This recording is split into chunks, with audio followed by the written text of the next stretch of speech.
Chapter जो आज पढ़ेंगे उसका नाम है प्लांट रिप्रोडक्शन।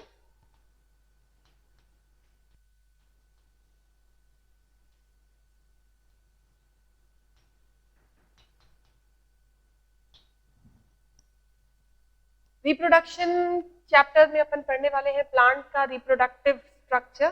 फ्लावर में किस तरह से पोलन ग्रेन्स, ओव्यूल्स का फॉर्मेशन होता है, process of pollination, process of fertilization and embryology, how embryo development occurs so that at the end a seed is produced. So the entire process of reproduction, how the process of reproduction occurs and development of embryo, that is known as embryology, ये सारी चीजें अपन इस chapter में पढ़ने वाले हैं। सबसे पहले अपन जानना चाहेंगे कि father of embryology,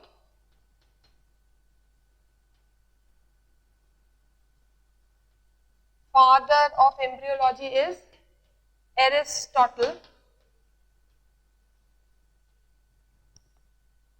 Second, father of experimental embryology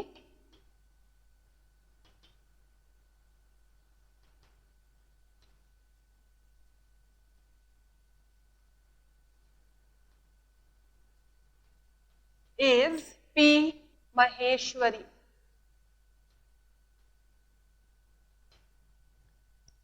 reproduction से रिलेटेड कुछ इंपॉर्टेंट डिस्कवरीज। सबसे पहले हॉफमेस्टर ने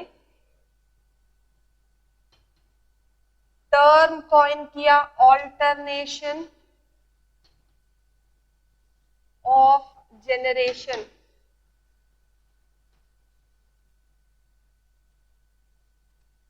Hofmeister coined the term alternation of generation. Next, Camerarius discovered sexuality in plants. Plants में सबसे पहले sexuality, sexes में difference and sexual reproduction that was discovered by Camerarius. He discovered sexuality in plants.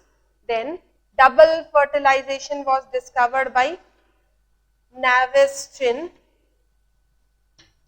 Discovered double fertilization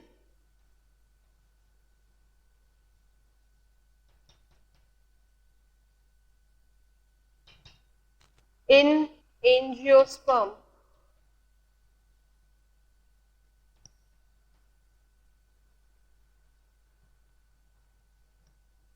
Then MEC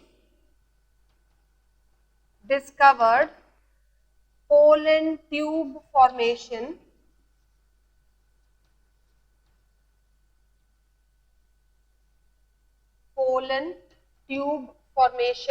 in angiosperm. During sexual reproduction, pollen tube is produced. Formation of that pollen tube was first reported by scientists, that is MEC. He reported formation of pollen tube in angiosperm. Then next, N. Grew discovered sex organs in plants. So occurrence of sex organ, male sex organ antheridium and female sex organ is known as carpel or gynoecium, that was discovered by N. Grew. Now antheridium is modified to form anther and gynoecium is known as pistil or carpel. Then Anton von Leeuwenhoek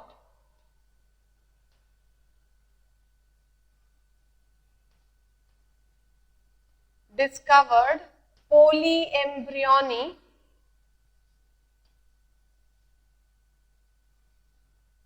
in plants. So, polyembryony in plants was discovered by Anton von Leeuwenhoek. So, angiosperms में reproduction से related कुछ important discoveries. सबसे पहली discovery alternation of generation occur करता है।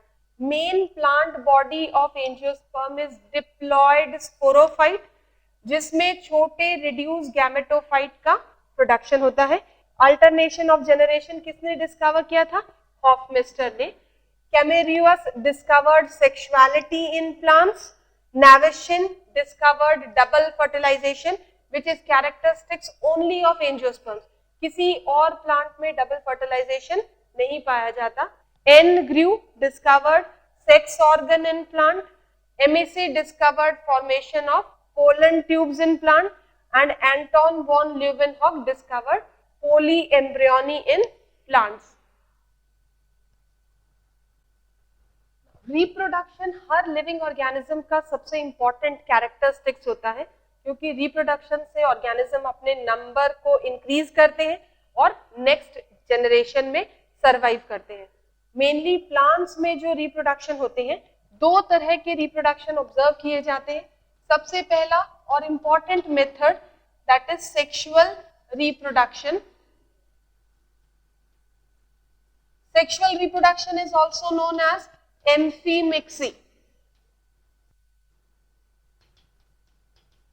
Sexual reproduction is known as amphimixis. Amphimixis क्या है? Fusion of gametes. Amphi two different gametes का mixture या fusion या syngamy amphimixy कहलाती है।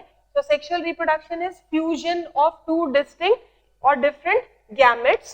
Second type of reproduction that is observed is known as asexual reproduction. इस एसेक्सुअल रिप्रोडक्शन को apomixis भी कहा जाता है। Sexual reproduction is amphimixis where fusion of two different gametes occurs, and asexual reproduction is apomixy in which gametes are not involved, syngamy and meiosis भी occur नहीं करती। तो यहाँ इस टॉपिक में पहले अपन पढ़ेंगे प्लांट्स में सेक्सुअल रिप्रोडक्शन किस तरह से आकर करता है। अब एंजियोस्पर्म्स को कॉमनली फ्लावरिंग प्लांट कहा जाता है। Flower are the sexual reproducing unit of a plant. Flower क्या है? Flower is a modified shoot. इस मॉडिफाइड शूट पर मॉडिफाइड लीव्स डेवलप होती है और ये मॉडिफाइड लीव्स फ्लोरल एपेंडेजेस कहलाती हैं, जिनमें स्पोरेंजिया डेवलप होते हैं and which produces spores. Spores consist of और give rise to gametes. Flower modified stem या मॉडिफाइड शूट है। इस मॉडिफाइड स्टेम या शूट पर मॉडिफाइड लीव्स डेवलप होती हैं, जिन्हें फ्लोरल होल्स या फ्लोरल एपेंडेजेस कहा जाता है। इन फ्लोरल एपेंडेजेस पर स्पोरेंजिया सैक लाइक स्ट्रक्चर का डेवलपमेंट होता है। इन स्पोरेंजियाज में स्पोर्स प्रोड्यूस होंगे and spores give rise to gametes. तो माइक्रोस्पोर एंड मेगास्पोर का प्रोडक्शन होगा, जिनसे मेल या फीमेल गैमेट रेस्पेक्टिवली प्रोड्यूस होते हैं। So flower is mainly concerned with the process of sexual reproduction. अब एक टिपिकल एंजियोस्पर्मिक फ्लावर में 4 पार्ट्स आकर करते हैं। So इन्हें फ्लोरल वोल्स कहा जाता है। It consists of 4 whorls. Number 1, calyx. Calyx is a technical term used collectively for the group. Calyx के एक मेंबर को क्या कहा जाएगा? Sepal. Sepal is individual in the entire group of sepal is technically known as calyx. Second, corolla. Individual member is petal. Third, androecium. Individual member of the group is known as stamen. Fourth, gynoecium. Individual member of the group is known as carpel or pistil. एक typical angiospermic flower में ये 4 main parts होते हैं। इन parts में से पहले 2 part calyx and corolla, इन दोनों को non essential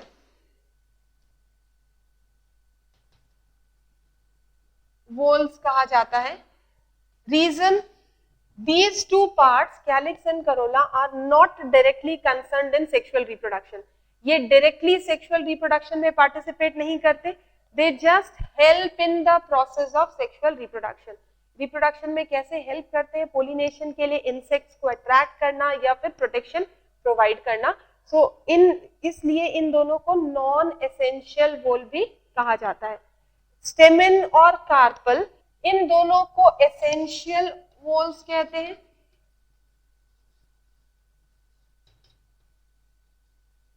reason, both are necessary for sexual reproduction. Stamen produces male gamete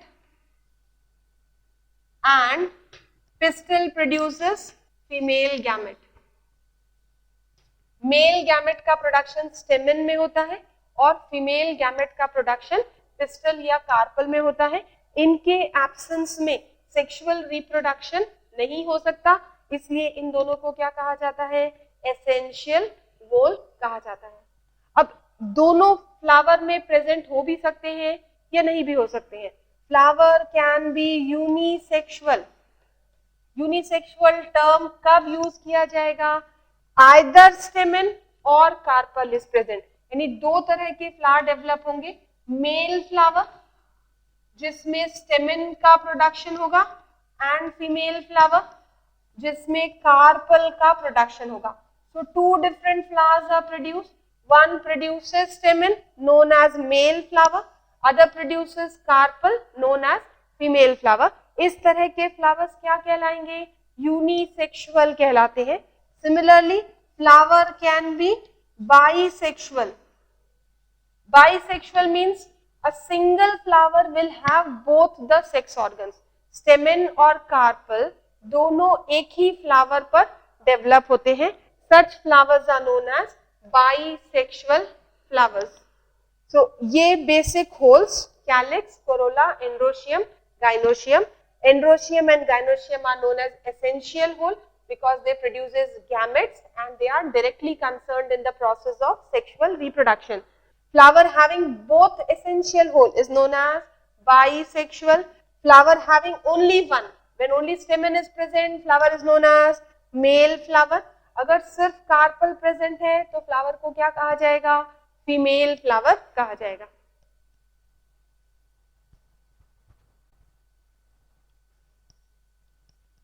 Next, the entire process of sexual reproduction in plant can be studied in 5 headings.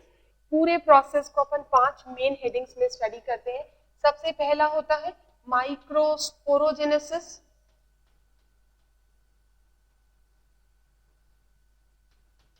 And माइक्रोगैमेटोजेनेसिस।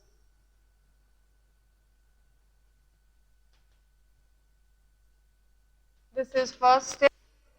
Second process is megasporogenesis,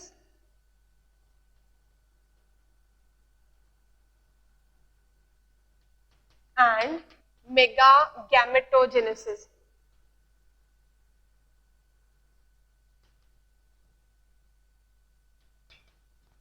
Third process is pollination.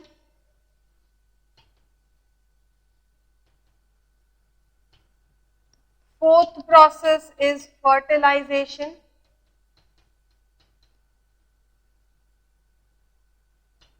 And fifth process is embryogeny.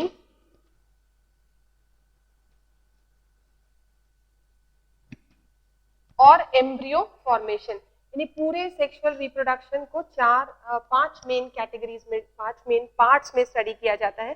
Microsporogenesis, microgametogenesis, megasporogenesis, megagametogenesis, pollination, fertilisation and embryogeny.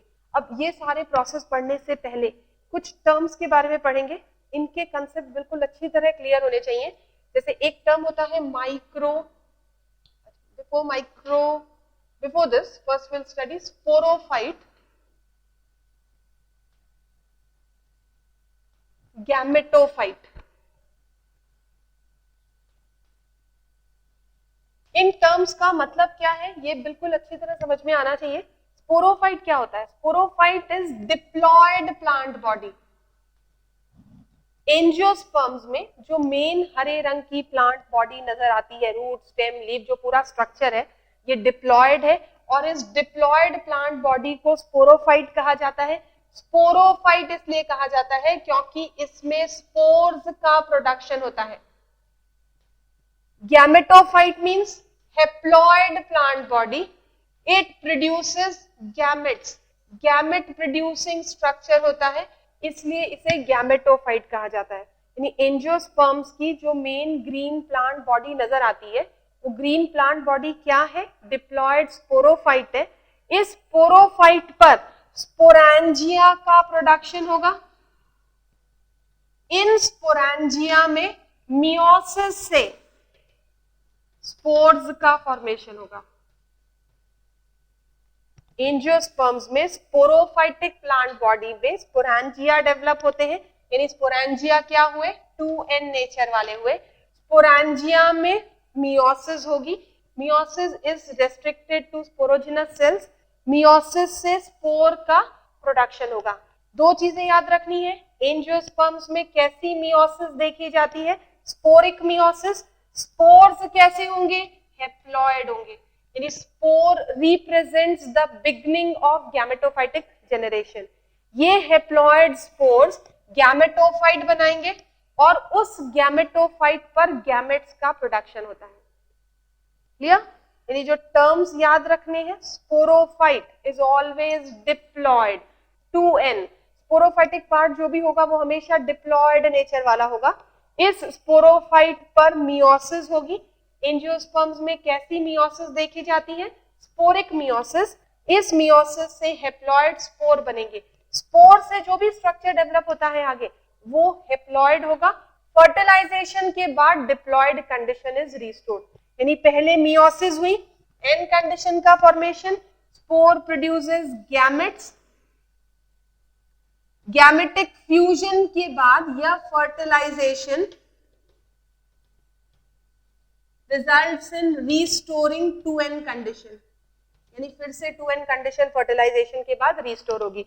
Sporangia में meiosis, meiosis reduces number of chromosome to half in spores. Spores represents beginning of gametophytic generation. ये spore gametes बनाएंगे। दो gamete, sexual reproduction है यानी fertilisation या syngamy होगी, जिसमें दो गैमेट्स का फ्यूजन होगा, फर्टिलाइजेशन होगा या सिनगैमी होगी, और फिर से 2n कंडीशन रिस्टोर हो जाएगी। यानी एंजियोस्पर्म्स की जो पूरी लाइफ साइकिल होती है इसमें मेन डिप्लॉयड पार्ट होता है, that is sporangia forms a structure present in sporophyte. So पूरी लाइफ साइकिल में सबसे इंपॉर्टेंट मेन स्ट्रक्चर क्या है? डिप्लॉयड स्ट्रक्चर है, इसलिए इस लाइफ साइकिल को क्या कहा जाएगा? Diplontic life cycle. Diplontic life cycle because diploid part predominates in life cycle. Angiosperm की लाइफ साइकिल कैसी? डिप्लॉयंटिक। क्यों डिप्लॉयंटिक? क्योंकि main plant body diploid sporophyte है। गैमेटोफाइटिक या हैप्लॉयड फेज बहुत छोटे ड्यूरेशन के लिए होता है, जो सिर्फ स्पोर या गैमेट शो करते हैं, और इनका टाइम पीरियड बहुत कम होता है। डिप्लॉयड कंडीशन फिर से रिस्टोर हो जाएगी after the process of fertilisation. Okay, so अब इस स्पोरेंजिया कैसे डेवलप होते हैं? स्पोरेंजिया में मियोसिस कहां और कैसे होगी, और स्पोर फॉर्मेशन कैसे होगा? Now this we will be studying. सबसे पहले अपन पढ़ेंगे कि माइक्रोस्पोरोजेनेसिस और माइक्रोगैमेटोजेनेसिस क्या होती है, कैसे माइक्रोगैमेट या माइक्रोस्पोर का प्रोडक्शन होता है।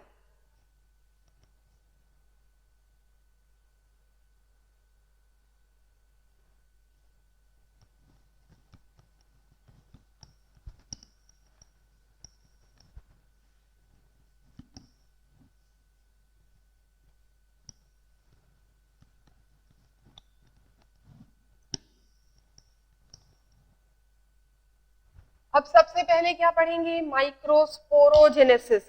Microsporogenesis, what is microsporogenesis? Formation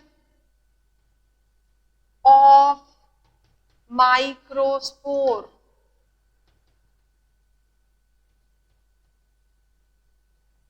यहाँ आगे अभी अपन ने पढ़ा माइक्रोस्पोर मियोसिस से बनते हैं, सो यहाँ पर माइक्रोस्पोर का फॉर्मेशन क्या कहलाएगा? माइक्रोस्पोरोजेनेसिस। इस माइक्रोस्पोर से जब गैमेट फॉर्म होंगे तो उस प्रोसेस को क्या कहा जाएगा? Microgametogenesis. So what is microgametogenesis? Formation of microgamete. Microgametes are male gamete or male gamete from microspore.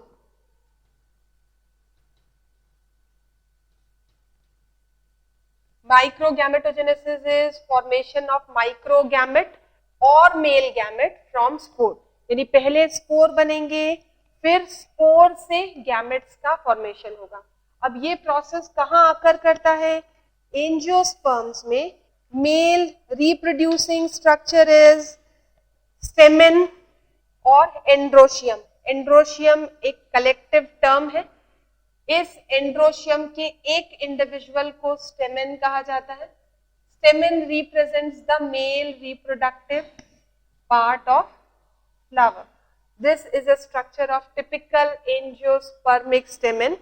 Stamen में ऊपर के पार्ट एंथर लोब्स कहलाते हैं. नीचे का stock filament. This filament remains attached to anther lobe by a small column of sterile tissue known as connective. ये structure है typical angiospermic anther का, स्टेमेन का, जिसमें एंथर लोब्स, कनेक्टिव और फिलामेंट. फिलामेंट की लेंथ वेरिएबल हो सकती है, कनेक्टिव और फिलामेंट यूनिवर्सल अकरेंस के हैं. अब एंथर लोब कितने हैं? एक है या दो है? एंथर लोब्स के अकॉर्डिंग एंजियोस्पर्म्स के स्टेमेन को दो कैटेगरीज में डिवाइड किया गया है. So you can write down according to number of anther lobes present, according to number of anther lobes present, angiospermic stamens are of two types. First is diathecus. Di two, इसलिए two anther lobes present. If two anther lobes are present, then stamen is known as diathecus. Second term, monothecus. Monothecus means only one anther lobe present. Dithecous condition universal occurrence वाली है. Maximum angiosperms में dithecous condition देखी जाती है, जहां एक stamen में दो एंथर लोब्स अकर करते हैं. मोनोथिकस कंडीशन सिर्फ रेस्ट्रिक्टेड है. सबसे important example Malvaceae family. Malvaceae यानी चाइना रोज. चाइना रोज की फैमिली, हिबिस्कस की family, cotton comes in Malvaceae family. तो मालवेसी फैमिली के मेंबर्स में मोनोथिकस एंथर्स ऑब्जर्व किए जाते हैं. मोनोथिकस का फिगर किस तरह का होगा? सिर्फ एक ही लोब अकर करेगा इस तरह से. यहाँ पर दो डिस्टिंक्ट लोब नजर आ रहे हैं डायथिकस में. मोनोथिकस में सिर्फ एक लोब का occurrence. The anther will be like this. It is observed only in members of Malvaceae family. इसके अलावा क्यूकरबिटेसी फैमिली, फैमिली में 5 स्टेमेन्स होते हैं. इसमें सिर्फ एक स्टेमेन इस कंडीशन को शो करता है. In Cucurbitaceae family 5 stamens are observe. Out of 5 stamens only 1 stamen shows monothecous condition. अब एंथर लोब्स में एक लोब में दो स्पोरेंजिया आकर करते हैं. एक स्पोरेंजिया यहां डेवलप करेगा, दूसरा स्पोरेंजिया यहां. यानी 1 लोब कंसिस्ट ऑफ 2 स्पोरेंजिया. अगर बाइलोब्ड है, दो एंथरलोब्स हैं, तो कितने स्पोरेंजिया होंगे? 4 स्पोरेंजिया होंगे। इसलिए dithecous anther lobes are also known as tetrasporangiate. Tetrasporangiate having 4 sporangia. So diathecus anthers are always tetrasporangiate as they have got 4 sporangias. Monothecus anther lobes में कितने स्पोरेंजिया प्रेजेंट होंगे? एक स्पोरेंजिया इस एंड पर, एक स्पोरेंजिया इस एंड पर। So monothecus anther lobes क्या कहलाएंगे? बाइस्पोरेंजिएट। Monothecus anther lobes are bisporangiate having 2 sporangia only. So in monothecus it is bisporangiate which have got only 2 sporangia. Normally tetrasporangiate maximum angiosperms में, क्योंकि वो डाइथिकस होते हैं, लेकिन मोनोथिकस कंडीशन में बाइस्पोरेंजिएट कंडीशन इज ऑब्जर्व। अब यहां पर एक इंपॉर्टेंट एक्सेप्शन आता है, एक्सेप्शन है आर्सीथोबियम।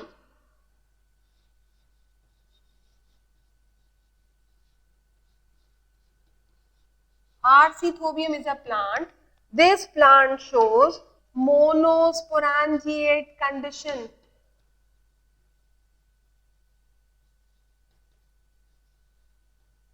इसमें केवल एक ही फंक्शनल स्पोरेंजिया अकर करता है।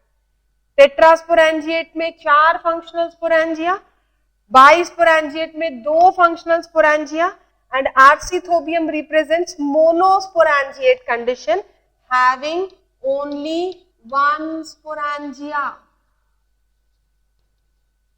So it is monosporangiate exceptional plant known as Arcethobium. Now next, how does the development of anthers occurs? So next, development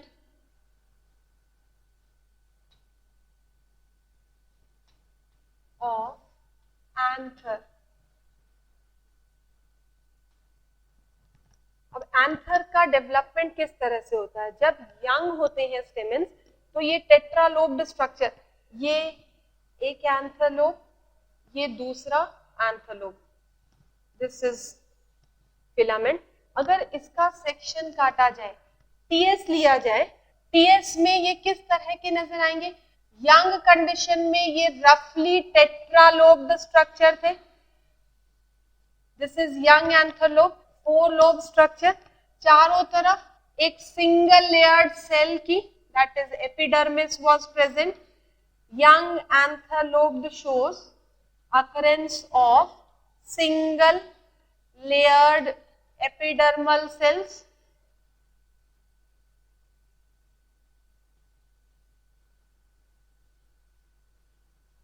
यहां पर जो टिश्यू प्रेजेंट है, this is column of sterile tissue which is known as connective. चारों corners पे जो cell present है initially, इन्हें क्या कहा जाता है? Archesporial tissue. This is known as archisporial tissue or single layered epidermis. एक यंग एंथर के टीएस से रिवील होता है कि टीएस में ये इनिशियली रफली 4 लोब्ड स्ट्रक्चर की तरह नजर आते, जिसमें सिर्फ एक outer protective covering that is epidermis was present, and जो सेंट्रल मास ऑफ टिश्यू है that is known as archesporial tissue. जैसे जैसे एंथर मैच्योर होगा, ये डिस्टिंक्ट 4 लोब्ड स्ट्रक्चर फॉर्म करेगा और स्पोरेंजिया का डेवलपमेंट आर्कीस्पोरियल टिश्यू से होगा। तो इस पे क्वेश्चन किस तरह के आएंगे कि microsporangia develops from which tissue? That is known as archesporial tissue. यानी as the anther grows and matures, it becomes distinctly 4 lobed structure. इसके 4 लोब्स और ज्यादा डिस्टिंक्ट बन जाएंगे। इस तरह का एक distinct 4 lobe structure. Outer layer is still of epidermis. Outer layer, single layered epidermis is present.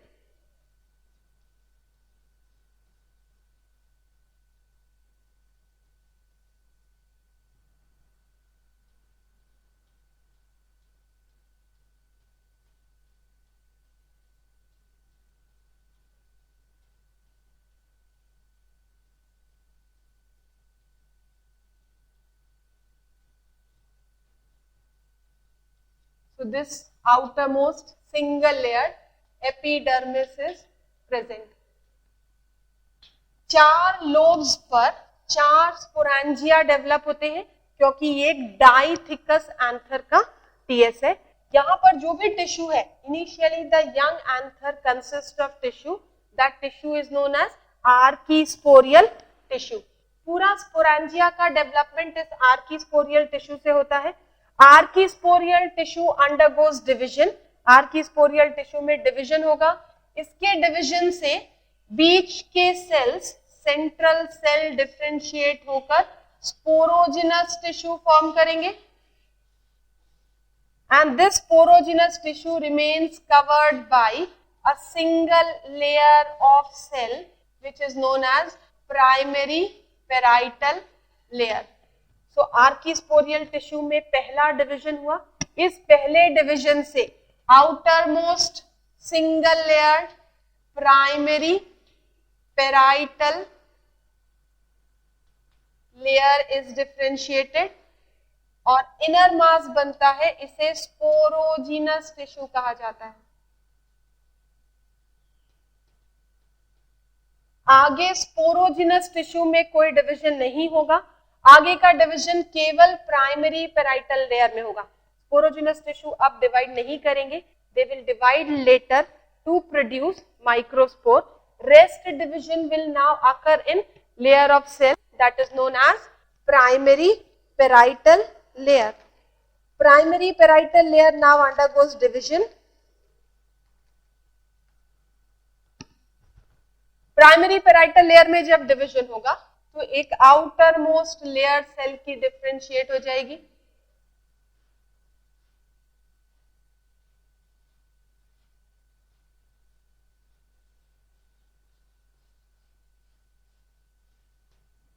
and an inner layer of cell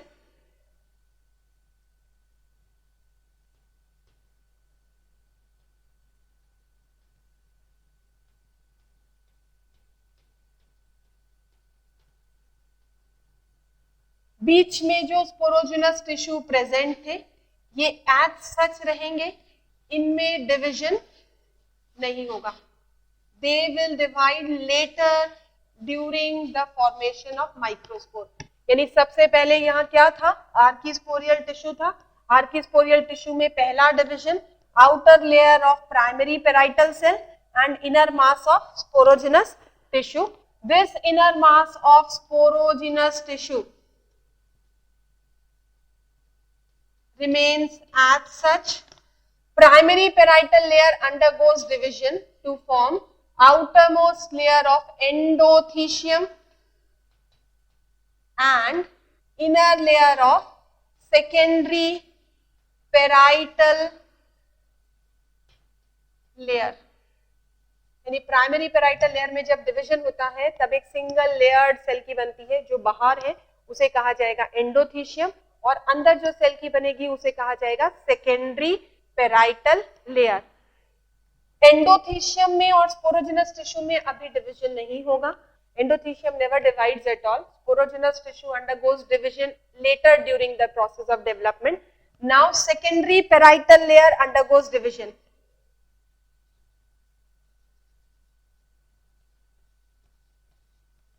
This is layer of endothecium. It remains as such, does not undergoes further division. Secondary parietal layer now undergoes division. It divides to form outer layer of cells.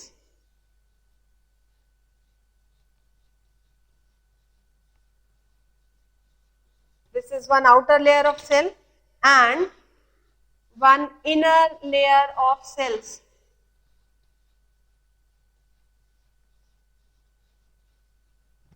Central sporogenous tissue do not undergo division. It remains as such. यहां पर secondary parietal layer में division हुआ. इसके division से दो layers बनती हैं. बाहर वाली लेयर को मिडिल लेयर कहा जाता है. ये middle layer initially single layer होती है. Later on it undergoes division to form 2 और 3 layered structure.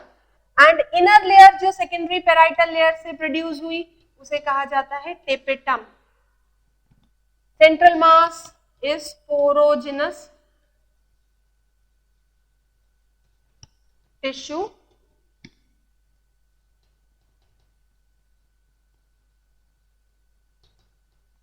So this entire structure produced is known as sporangia. यानी चारों जगह पर स्पोरेंजिया इसी तरह से डेवलप होते हैं. मैंने एक ही में 4 स्टेजेस ड्रॉ कर दी हैं. सबसे पहले आर्किस्पोरियल टिश्यू था, उसमें पहला डिवीजन, पहले डिवीजन से सिर्फ एक प्राइमरी पेराइटल लेयर बनी and central mass is known as sporogenous tissue. Sporogenous tissue as such रहेंगे, फिलहाल डिवाइड नहीं करेंगे. आगे डिवीजन होता है प्राइमरी पेराइटल लेयर में.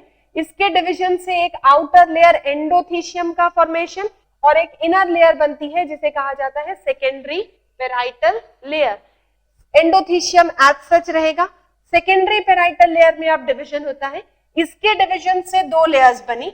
Outer one is known as middle layer. इसे मिडिल लेयर क्यों कहा जाता है? क्योंकि एंडोथीशियम और इनरमोस्ट टेपेटम के बीच में प्रेजेंट होती है. और एक अंदर लेयर बनी, इसे टेपेटम कहा जाएगा.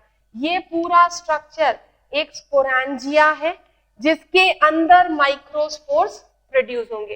So entire sporangia is covered by 3 layered wall. Outermost layer endothecium, middle layer and innermost layer of tapetum. So this is how sporangia develops inside the anthers. अब इस स्पोरोजिनस टिश्यू में आगे meiosis होगी और spores का formation आकर करेगा.